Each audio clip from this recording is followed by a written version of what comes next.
Assalamualaikum. Can I see this one? Did you get the consent for doing this video?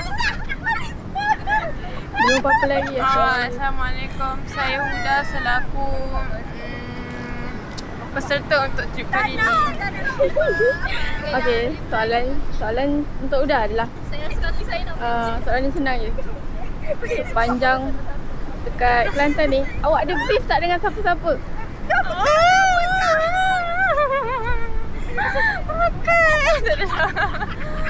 Saya ada beef dengan Zafira. Dengan siapa? Seorang ni nama dia Zafira. Kenapa awak ada beef Dia dengan orang dia? tengah.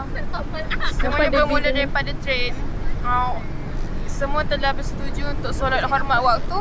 Tiba-tiba 5:30 dia keluar daripada tandas di train tu dengan muka yang basah.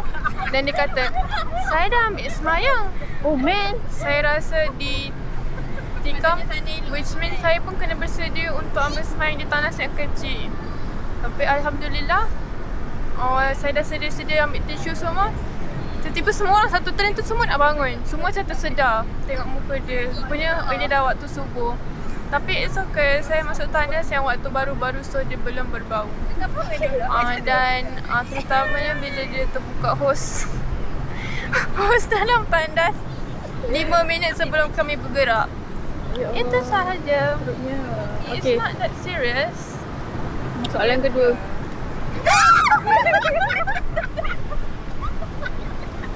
Nampak tak apa yang saya perlu lalui? Okay, soalan kedua.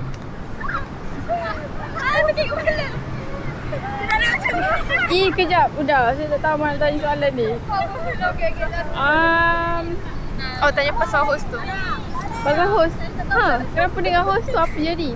Sebenarnya sebelum Zafira ke tandas, saya juga telah ke tandas itu.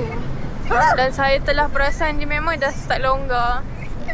Bilik tu dah begitu-gitu. Tapi saya kembalikan ke asal dan saya guna okey je. So sebab tu waktu saya pakai tudung dan dia kata host tu cabut tu, saya buat bodoh dulu. Tolong jangan bagi tahu pihak sebelah ya.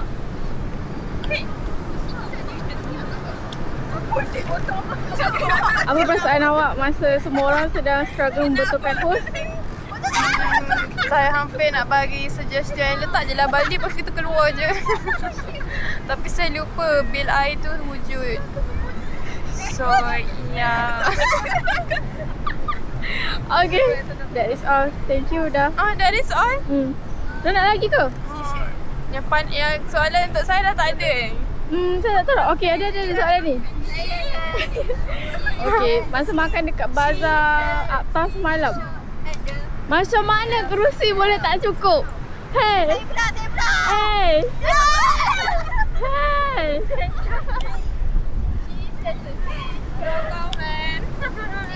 Budak macam mana tadi? Dia cakap buruk-buruk lah pasal kita orang.